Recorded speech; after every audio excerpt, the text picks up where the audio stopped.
Cuba Sí. Cuba Sí.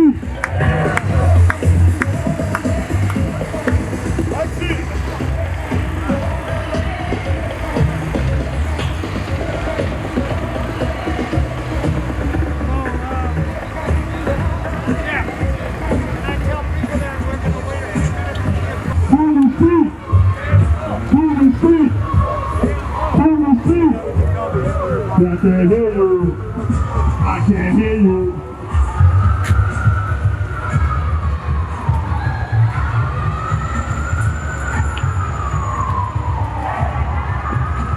I want to report that in Miami, they had a very successful,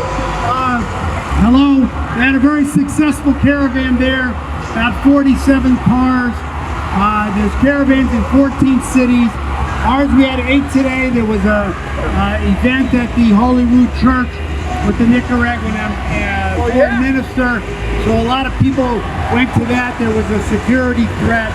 So that cut our numbers down somewhat along with other factors. But we continue these caravans.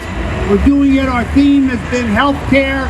There's a lot to talk about that. I'm going to give the microphone to Shep.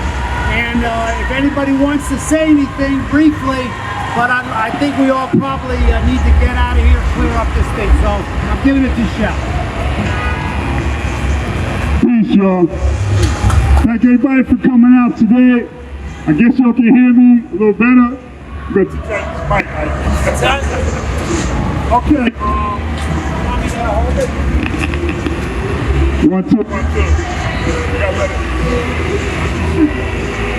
1, 2. What I'm going to speak about today is dealing with healthcare in our prison system. Most of you already know about Rikers Island. It's been all over the papers and everything, but this extends Rikers Island. In particular, we want to talk about our political prisoners who have died while in prison. We can no longer allow our freedom fighters to die in prison. Most of them are in their late 70s and in their 80s. Sundiata Colley's 84. Russell Maroon Schultz is 78. We have to begin to really start focusing on bringing them home.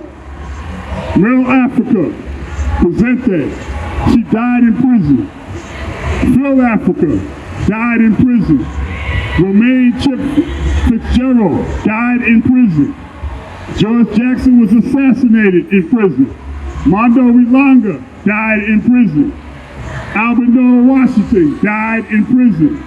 Bashir Hamid died in prison. Abdul Majid died in prison. Kwazi Balagoon died in prison. Warren Wells died in prison. Teddy John Heath died in prison. And just recently, after being released, Chucky Africa died from the conditions that he was under while in prison. We got to begin to get serious, brothers and sisters, and bring them home. We can now allow these pigs to kill our freedom fighters inside these dungeons with medical neglect and just downright, practicing malpractice on our freedom fighters. So I want everybody here to get some information. We have some cards. We have information to give out. Make sure you get the card for the International Tribunal, which is dealing with United States violations on human rights. I have cards here. Make sure you make it there. It's going to be held at the Malcolm X Dr. Betty Shabazz Center next month. Go there, register. There are so many violations by this country against human rights, and we want to not just bring it to the attention of the UN, but we have a plan for afterwards to put into action. So come get the information, you know where we're at, and let's spread the word. What's the call? What's the call? What's the call? All right, I hope somebody here talks about Cuba and the medical stuff that's been going on with that, with this country. Before Brother Tafiq, he's a community health hero, as we call him. Master in martial arts, acupuncturist, and in the spirit of Dr. Matulu Shakur. Another one needs to come home. He has bone marrow cancer. He needs to come home. Saved so many lives out here, right here in Harlem. He needs to come home. Thank you, my brother. Peace, family. Dr. Shaka Zulu here for Natural Health Hero, also Community Empowerment Mission.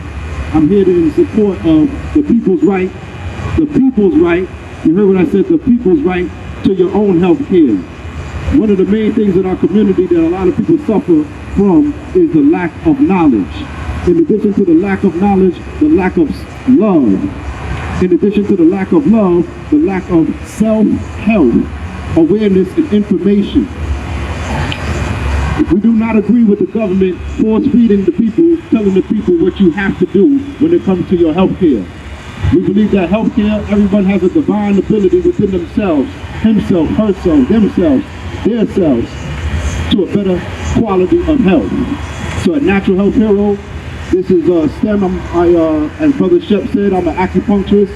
I see myself as a liberation acupuncturist naturopath from the lineage of Dr. Batula Shakur. My teacher is Dr. George Love. And we've been infamous on teaching people how to overcome negativity of stress, the anxiety, stress, the opiate epidemic that's happening in our communities, and so forth. So we have a more of a compassionate issue dealing with healthcare, dealing with a harm reduction approach, dealing with drug usage, so-called drug usage, substance abuse issues, all right? Because this is affecting all of our people. And again, people, we are the medicine. When I say we are the medicine, they put us into questioning about these so-called vaccines that are still in question.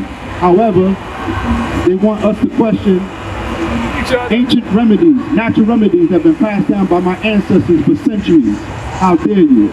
So stay tuned for more information, affirmation to the people by any means necessary. Natural Health Hero, Dr. Shaka signing out. Peace. Salute to my brothers and my family in Cuba.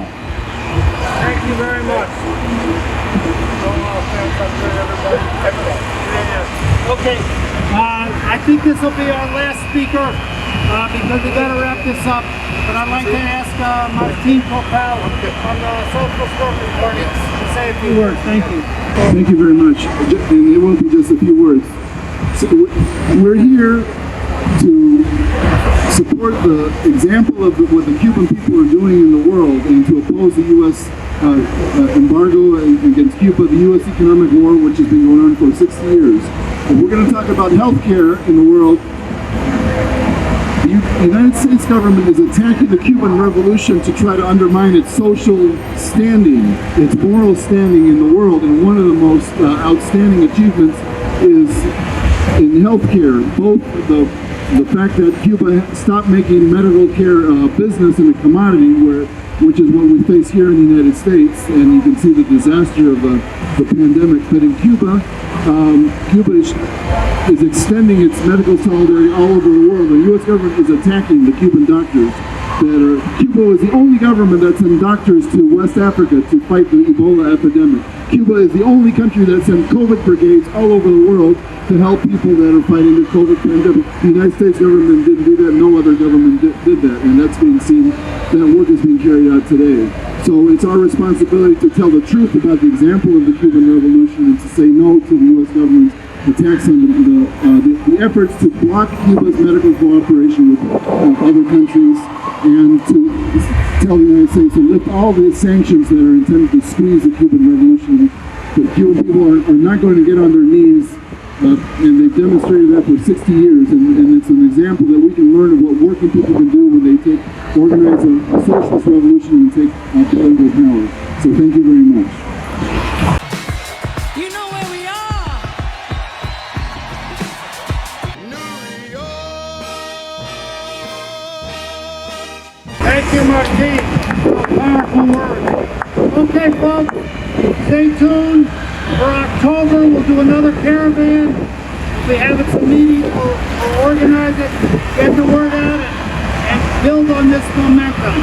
So let's wrap it up, and thank you, everybody, for coming out today. Thank you.